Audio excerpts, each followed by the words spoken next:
Today we are turning to, in our last lecture, developments in what is known as the right bank, lands west of the Dnieper River, Ukrainian lands that were still within the framework of the Polish-Lithuanian Commonwealth.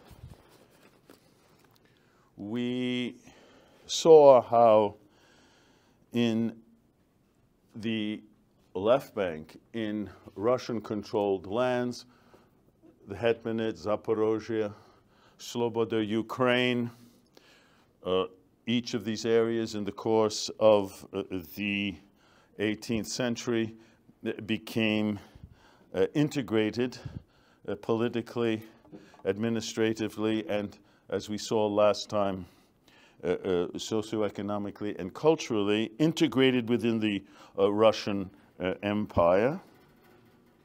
While that was happening, right bank Ukraine, lands just west of the Dnieper River, and farther west, Galicia, or the old principality of Rus principality called Galician Rus, continued to be ruled by Poland.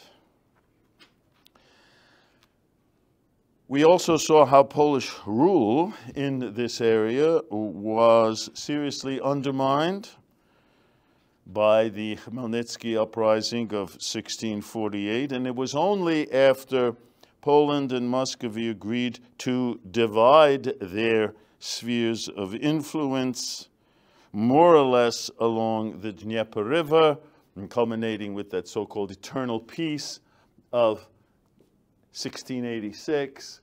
And so this became the dividing line along the Dnieper, with the exception of a little chunk of territory west of the Dnieper around Kiev that remained with the Muscovy and later Russian Empire.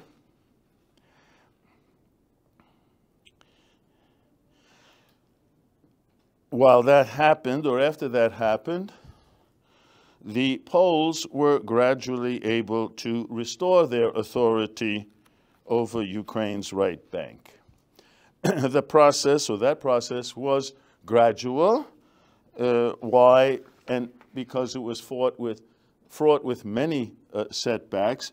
First of all, a large portion of the right bank, that is, the entire Palatinates of Podolia, Bratslav, and all of southern Kiev were taken over by the Ottoman Empire, annexed to the Ottoman Empire between 1672 and until 1699. So already Polish rule was not even there at all. The Polish presence was not there at all. And even after Poland reacquired these territories through a treaty with the Ottomans in that year, 1699, the full restoration of Polish rule was delayed at least for another decade or so.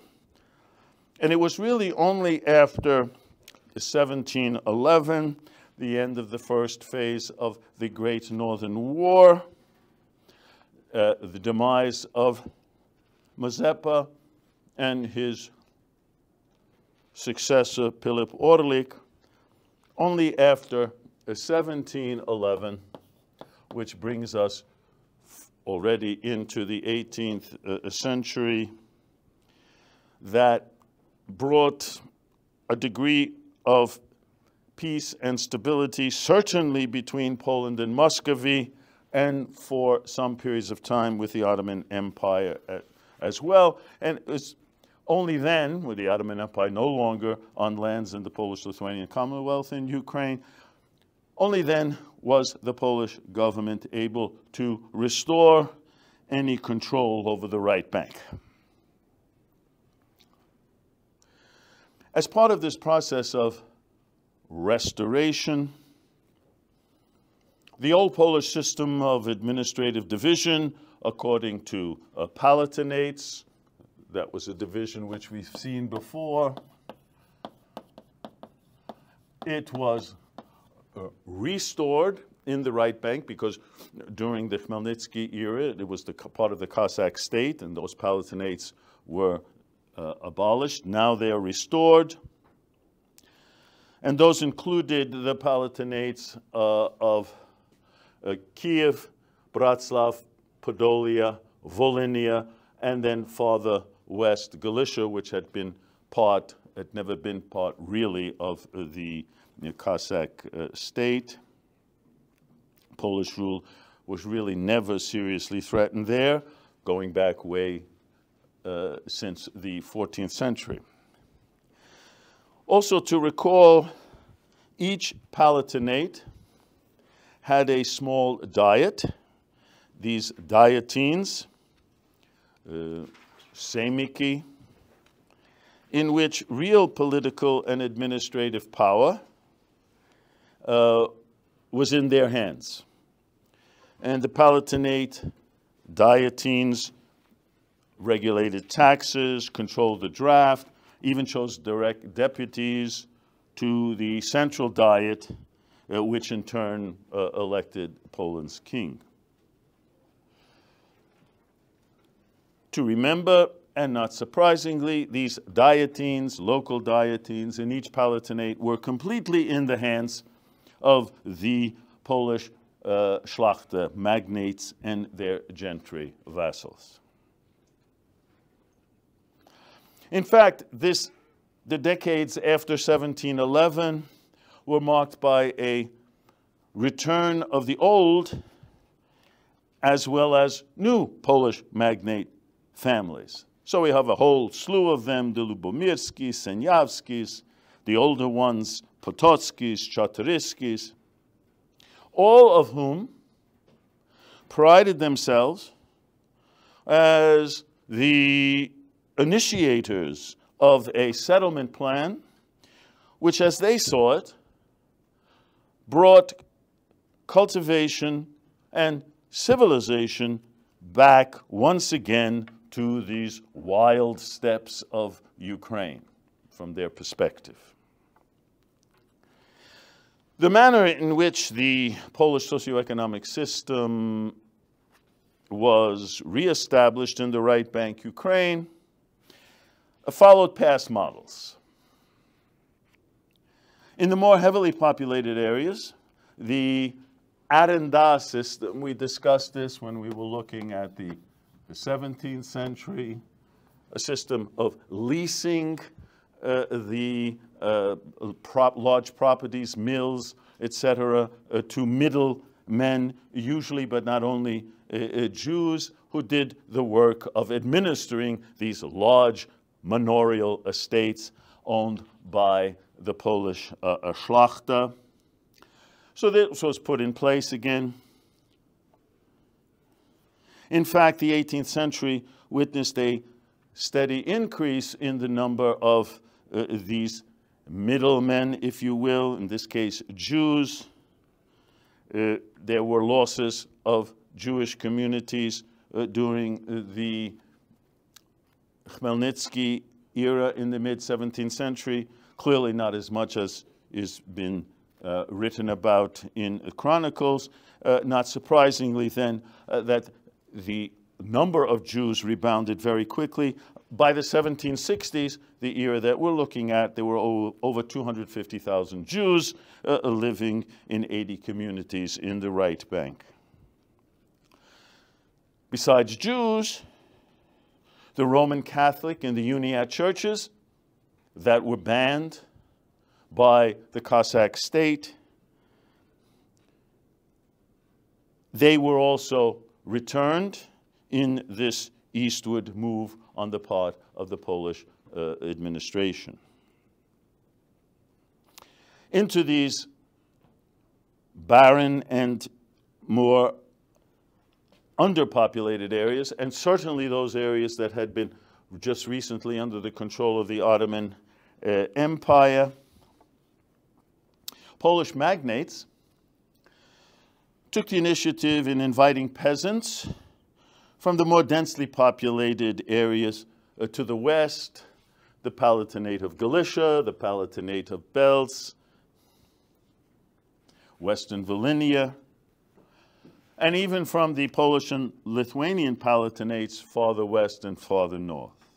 Peasants from those regions, whose duties to their own landlords there continually increased, were easily, therefore, attracted to the right bank frontier, where, at least initially, they were allowed to settle for so-called free periods. It's important to note this idea of free periods.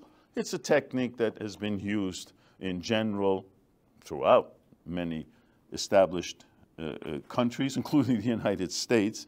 That is a free period whereby initially the settler and his family or her family do not have to pay taxes or do not have to perform labor duties on the lands of the landlord. So you have them there, and initially you're giving them these privileges. As for political life, the 18th century was a time when central authority in Poland had almost broken down completely. In fact, the kings of Poland throughout the 18th century, all foreigners, very often from the Germanic lands just to the west, these kings of Poland became, for the most part, figureheads. They, of course, were elected by the nobility, by the szlachta in the Polish Diet. And they were, moreover, usually chosen for their acceptability to neighboring Tsarist Russia, which more and more was playing an increasingly dominant role in Polish politics. In this situation, the large magnates, with a weak king, weaker than ever, the magnates were left in control of the countryside, and their landed estates, manorial estates, became what have been called little kingdoms or kinglets. And in order to survive in such a situation, each magnate even had his own private army. Not surprisingly, in the right bank, these Polish landlords were responsible for reactivating Cossack-like military formations to serve their own interests.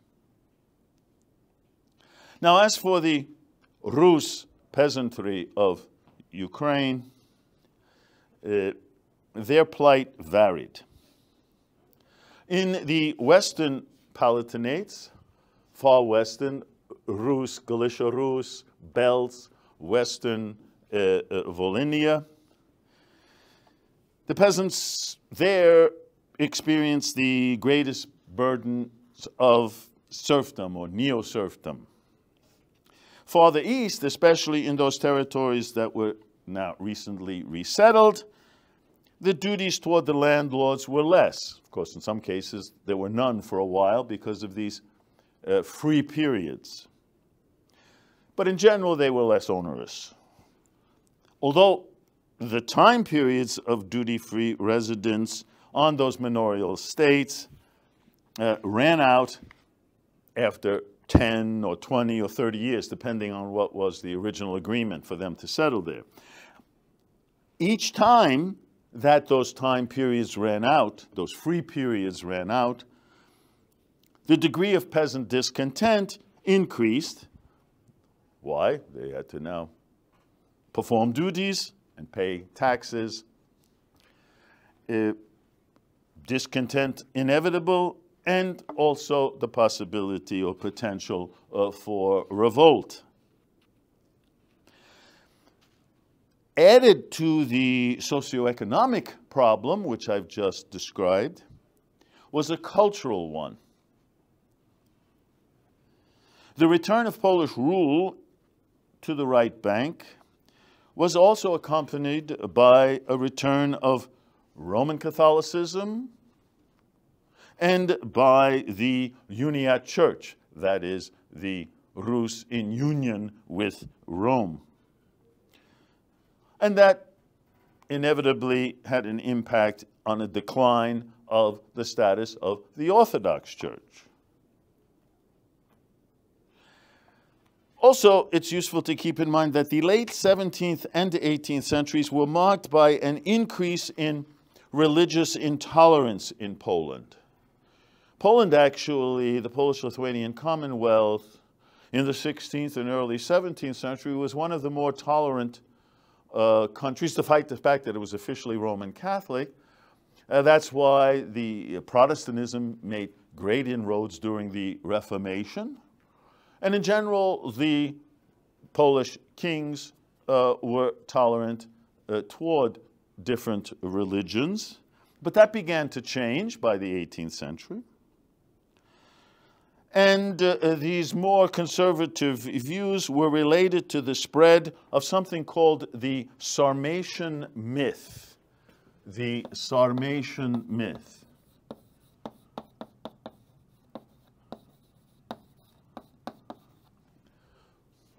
What was this Sarmatian myth?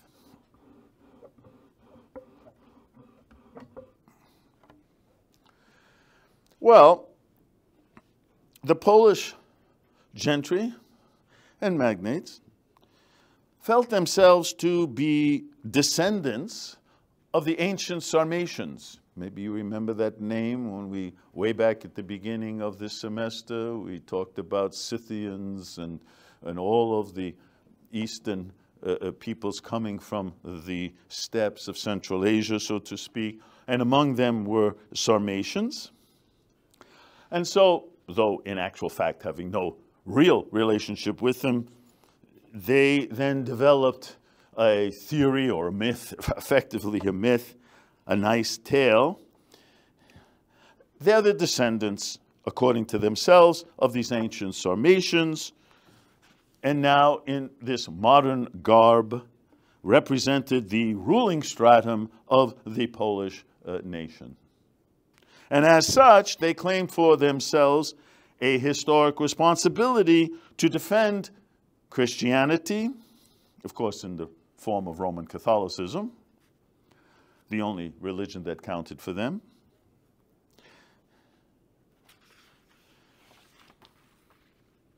As an ideology, this Sarmatianism, if you will, marked by an extreme intolerance of cultural, political, and religious beliefs other than those of the Polish nobility, which was convinced of its superiority not only over other social states in Poland, but also over other nationalities and peoples as well living in the Polish-Lithuanian Commonwealth. Such a self-centered, some cases even xenophobic view of that were characterized by the Polish nobility inevitably were to have an impact on the non-Roman Catholics, the non-Poles, that is the Orthodox Rus Ukrainian population living in the eastern borderlands of the Polish-Lithuanian Commonwealth. With regard to the legalities of all of this, from the standpoint of Polish law, the Charter of 1632 had legalized fully once again, after the Union of Brest and the creation of the Uniate Church. The Orthodox were first outlawed, but by 1632 the church was fully restored, the Orthodox Church. And alongside the Uniate Church, each of these churches had its own head or metropolitan, the Orthodox Metropolitan and a Uniate Metropolitan. But the subsequent fate of each of these churches varied greatly depending on political circumstances. We know how the Orthodox Church, ever since Chyhyryn times, had become an economic power in its own right, but already by the late 17th century, the situation had changed substantially. First of all, already the beginning of a decline of the influence of the Cossacks, reduction in the number of Orthodox adherents because of large-scale flights eastward to Muscovite-controlled territory. Then in Muscovite territory, the subordination of the Kievan metropolitan see to Muscovy. We saw that, how after 1686, the Orthodox Church was under the authority of the Russian Patriarch of Moscow. Then the arrival of Polish landlords, bringing Polish cultural forms and certainly Roman Catholicism. All of these were factors which contributed to the decline of Orthodoxy in the right bank under Polish rule. Even in Galicia, the far western province and western Volhynia, these areas which in the late 16th century had become the center for the cultural revival of Orthodoxy, the brotherhood schools, monasteries, printing presses. There now the Orthodox Church was virtually eliminated, one after another. The Orthodox eparchies or dioceses of Peremyshl, Przemyshl, Lviv, Lutsk, all of them became uniat. Even the influential monastery of Počajiv in southern Volhynia, known for its work in printing books, religious books. The very stronghold of the Orthodox cultural revival, the Staropygial Brotherhood in Lviv, that started this whole process toward the uniate church, but they defended Orthodoxy. Now, by the beginning of the 18th century, all of these Orthodox strongholds were uniat. And so, by the outset of this 18th century, there was only one Orthodox eparchy left within the boundaries of the Polish-Lithuanian Commonwealth. All of them were gone except one, and it happened to be located farther north outside Ukrainian territory in modern-day Belarus.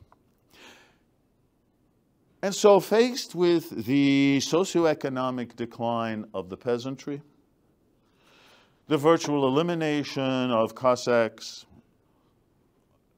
the dissolution of the Orthodox Church structure, subsequent pressure on the population by Polish Catholic and Uniat churches, large segments of Ukraine's Rus inhabitants continue to believe that farther east, beyond the Dnieper River, in Tsarist Russian territory, things were somehow better.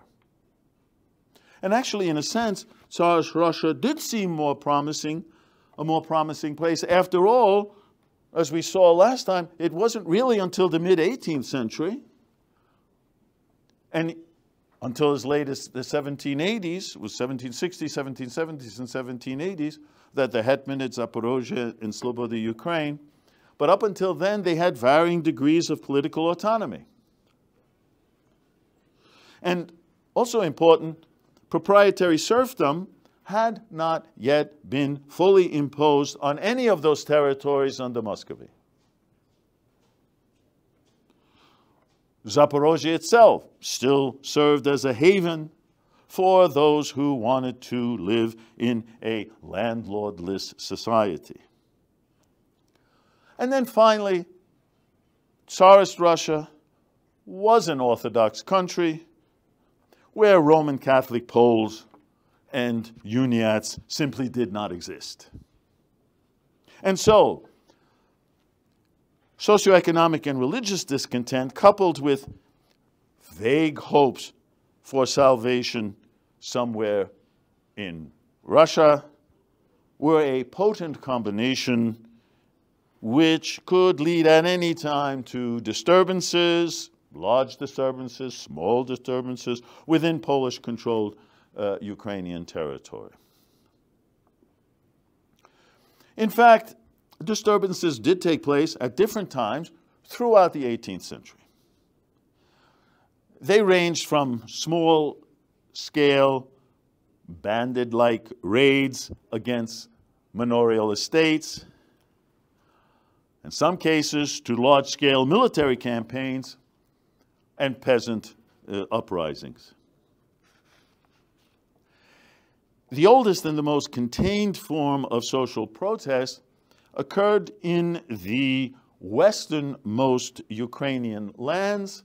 And on this map, you can see these dots, this kind of borderland area up in the Carpathian Mountains, borderland between the Polish-Lithuanian Commonwealth, Ottoman-controlled Moldavia, and Hungarian-controlled Transcarpathia.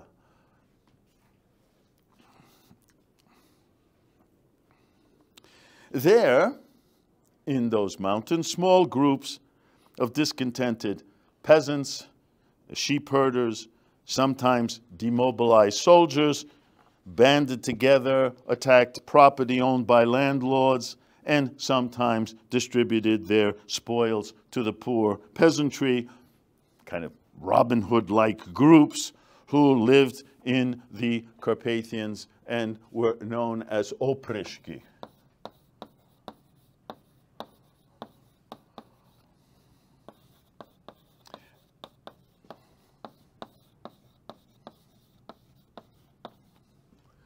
Opryshki. In fact, the most well-known of them was the stuff of great legend. Most recently this year, a full-fledged Hollywood-style movie created in Ukraine about this man called Oleksa Dovbush. Classic robber-bandit, Robin Hood-like robber-bandit in this period. But more widespread, more serious, and in contrast to the opryshki, were limited in scope and in region in the far western mountainous areas of the Carpathians. More serious, more widespread, was a movement known as the haidamaks.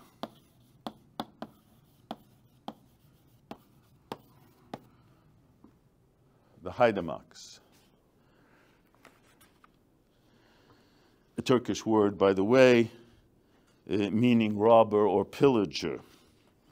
And this took place throughout, as we're going to see, much of the right bank that we've been talking about.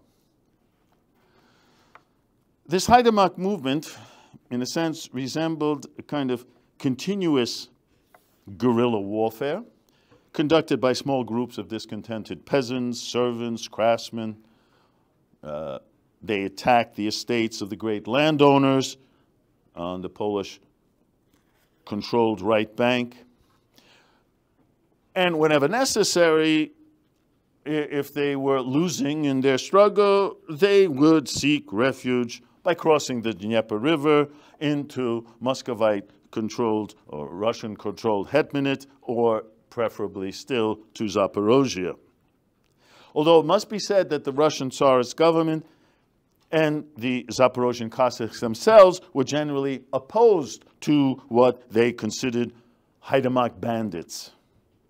And when they were caught on Russian territory, they would be arrested and turned over to the Polish authorities. Now, although these guerrilla-like raids were a nuisance, they could be contained by local Polish authorities and those landlords with their private armies.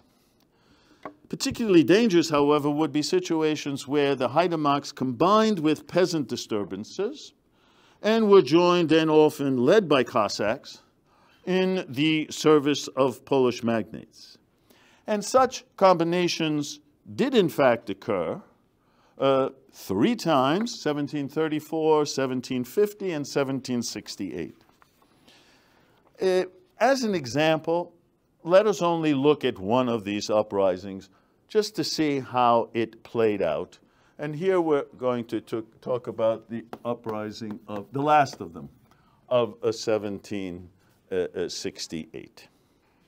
A little bit of detail with some characters, but it's important to get a feel for all of the factors, socioeconomic and religious, as well as military, that were involved. This revolt of 1768 was the largest, and it was the only one which seemed to also have a defined political and social goals. The 1868 uprising also combined the motivations of peasant socioeconomic and religious discontent. So all the elements are here. And ultimately, hope in whom, in where?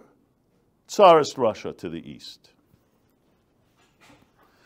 This last major uprising began in the southern part of the Kiev Palatinate. So this is what we're going to be talking about, this area tucked in between the Hetmanate Zaporozhye and, well, it's in Poland, Lithuania. And it was known as the Kolyiivshchina, from the word kolyi, different understanding of what kolyi could be. It had, for the longest time, been considered a kind of a lance that the rebels, with which the rebels were armed, and there are a lot of pictures and old gravures of holding this lance. Regardless of what it meant, how did it come about? Well, during the 1760s, the free time periods of those recent settlers were coming to an end in the southern Kiev Palatinate. Hence why we needed to remember what those free periods were. Not surprising, the peasants were reluctant to accept now the demands of the landlords on whose land they lived. Also, at the very same time, in the 1760s, there was an Orthodox revival underway at one of the monasteries called Motronin, the Motronyn Monastery. And it was located literally right here in the corner of the Polish-Lithuanian Commonwealth, surrounded almost on all sides by Russian-controlled territory. The monastery was headed by a man named Znaczko Jaworski.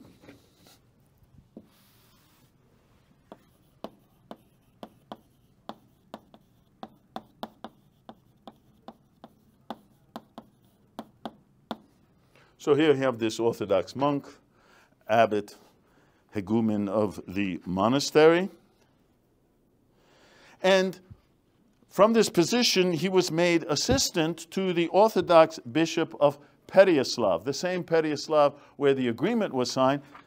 Pereyaslav was on the other side of the border in the Hetmanate. So here we have the head of the church on one side of the border, the monastery beholden to it on the Polish side of the border. And that Bishop of Pereyaslav technically had jurisdiction of all of the Orthodox population of the right bank.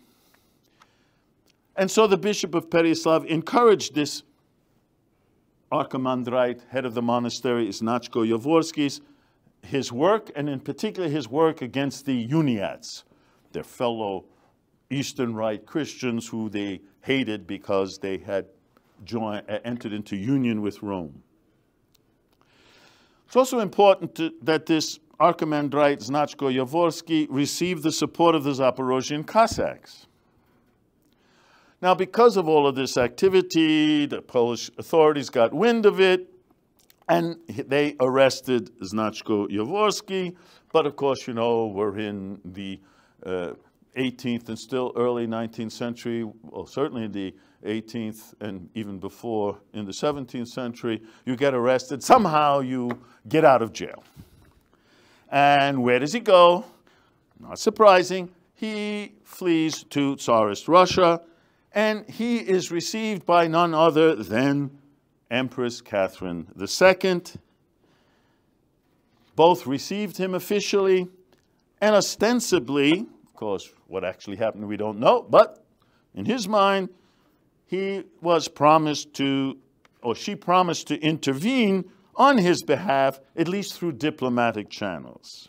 And with such news, the archimandrite returns to his monastery, and in contact with the Zaporozhian Cossacks, he plans a revolt against Poland.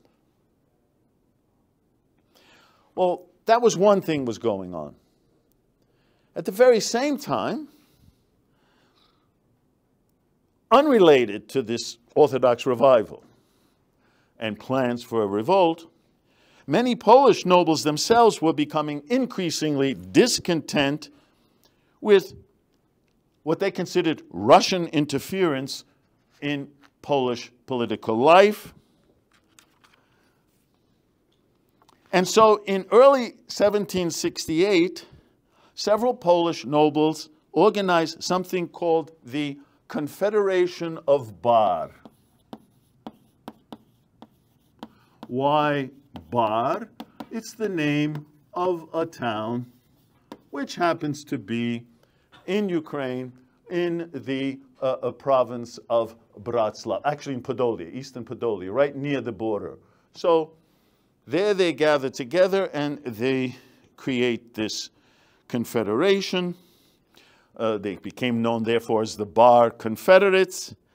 And they lead an insurrection against the King of Poland, wanting to rid the country of its pro-Russian ruler. Remember, all of the kings in the 18th century in Poland were sympathetic and supported by Russia.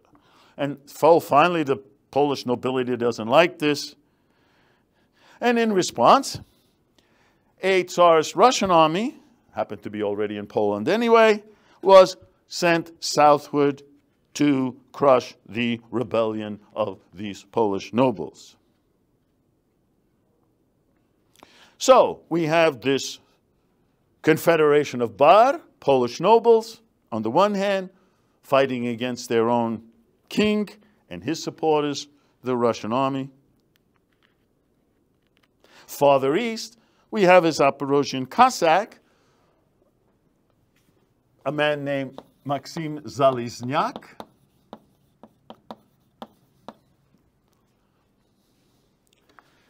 and who for over a year was living where? In this Motronynskyi Monastery. Getting filled with these ideas of the Archimandrite, we have to lead a campaign against Poland, etc. We have the backing of Catherine II of Russia. And so this Zalizniak leads an uprising of the haidamaks and peasants against the Polish Noble Confederation of Bar, because they thought that they were going to get hit by these Polish nobles. Because they thought that the Polish nobles were out to destroy all of the Orthodox.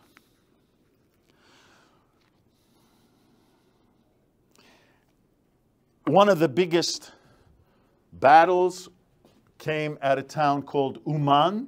They leave the monastery, they go here, and they arrive at a place called Uman in Bratslav province. And just mentioning the details only to give you an idea of what would happen in such situations. There was a Cossack captain, but serving Poland. His name was Gonta, Ivan Gonta. He's at Uman, coming Zalizniak, the haidamak rebels.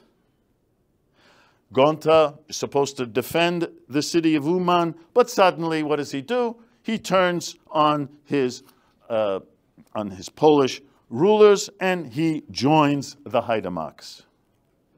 Now we have the combined forces of Zalizniak and Gonta. They turn on the city, capture it, massacre up to 2,000 Poles and Jews who were living there. And then they move further, several other cities captured, and the rebellion spreads throughout the whole of the Bratslav and southern Rus province, southern Kiev provinces. So all of these dark areas on this map show how far these haidamaks had gotten.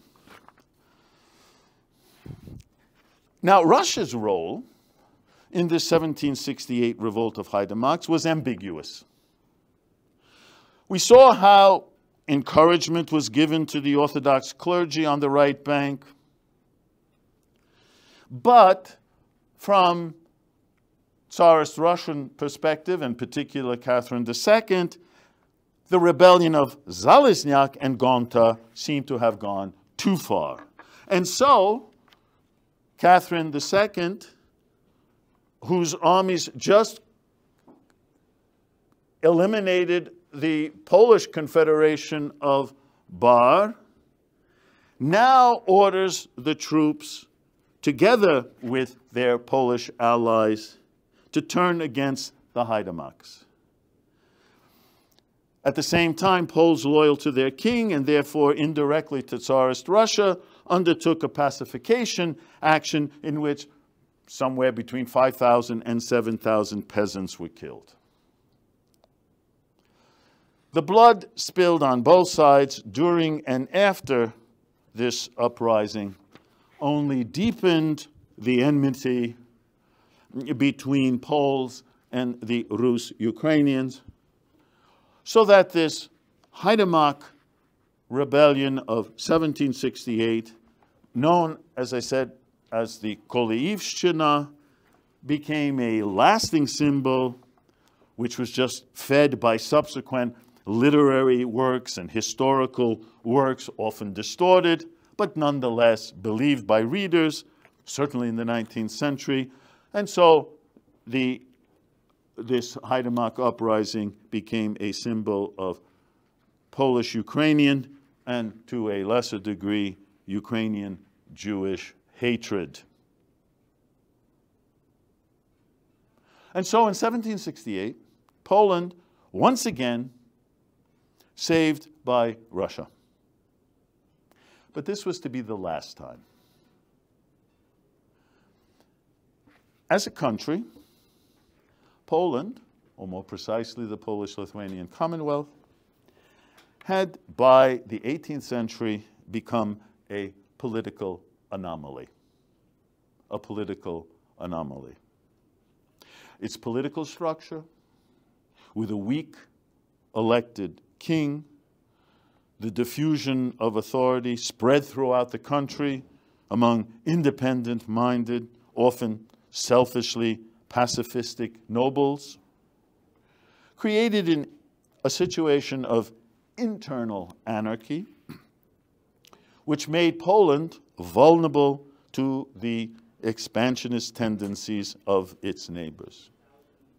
In stark contrast to Poland's internal weakness, all its neighbors, Prussia in the west, Austria in the south, and Russia in the east,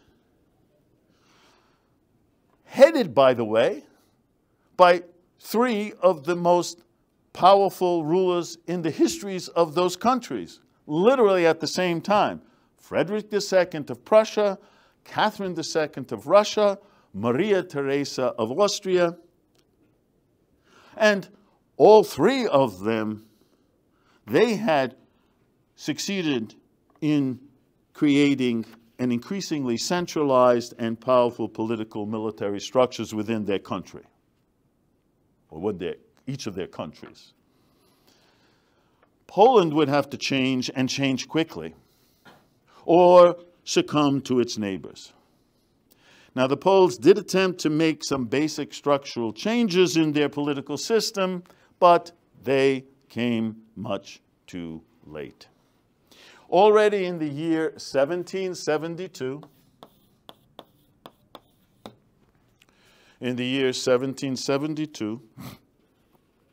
in order to satisfy Prussia's and Russia's territorial designs, both powers agreed, that is Prussia and Russia, to kind of take simultaneously portions of Polish territory.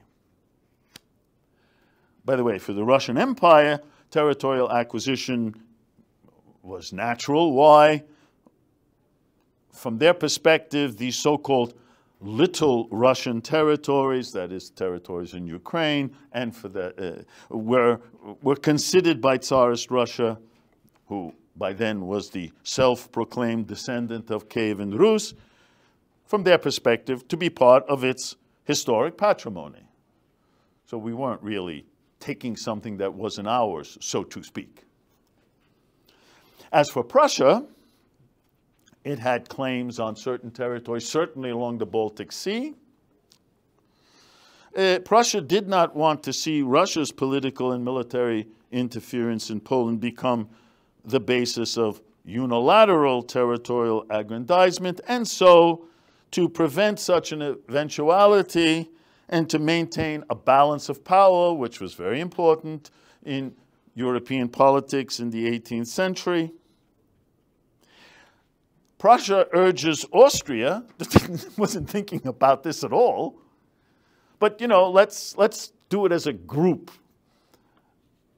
So it urges Austria to partake in this territorial partition of Poland. As for Austria, it had become very wary of Russia's victory in its wars against the Ottoman Empire to the south and didn't want Russian influence to be too great along its southern borders in the Balkans. And so, pretending to not really want to get involved in this, Austria, under Maria Theresa, went along with the international partition scheme.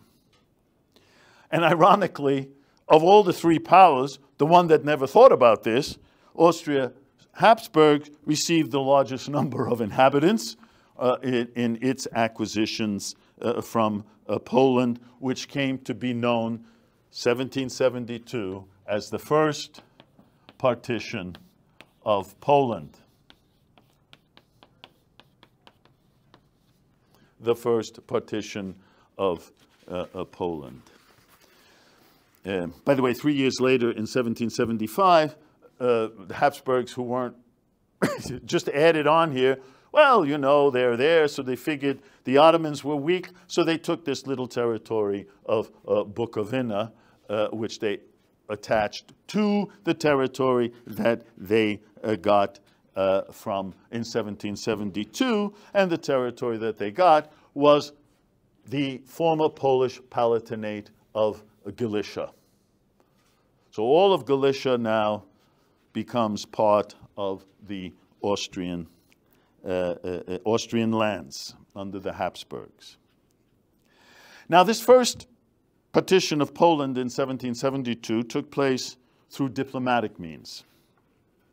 No fighting, not a single shot was fired.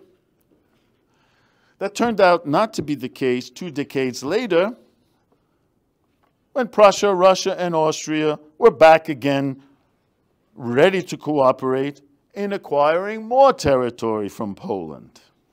And sensing this threat, the Poles tried to quickly restructure their political system, created a very strong army, but Prussia and Russia invaded the country, and for Poland it was too late, and it was partitioned further.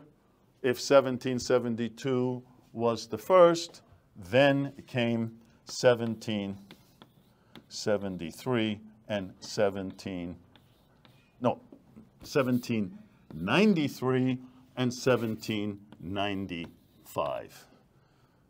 The second and the third partition. As a result of the third partition, 1795, Poland simply, the Polish-Lithuanian Commonwealth, simply ceased to exist, wiped off the map of Europe. With regard to Ukrainian territories, Russia acquired the former Polish Palatinates of Kiev, Bratslav, Podolia, Volhynia, and also the Belarusian lands to the north. And so, by the last decade of the 18th century, the 1790s, Polish rule over Ukrainian territories, which had begun to take hold as long ago as the mid-14th century when they acquired Galicia, and which had expanded considerably, as we've seen in the late 16th century, the right bank, the left bank. But after that, slowly withered down in the second half of the 17th century until it finally came to an end in 1795. All the territories of present-day Ukraine were now under the control of only two powers: the Russian Empire, which held the vast majority of the territory of present Ukraine, and the Austrian Empire, which held the far western lands of Galicia, Bukovina, and Transcarpathia. That is the end of Poland. It's a dawn of a new era in the history of Ukraine.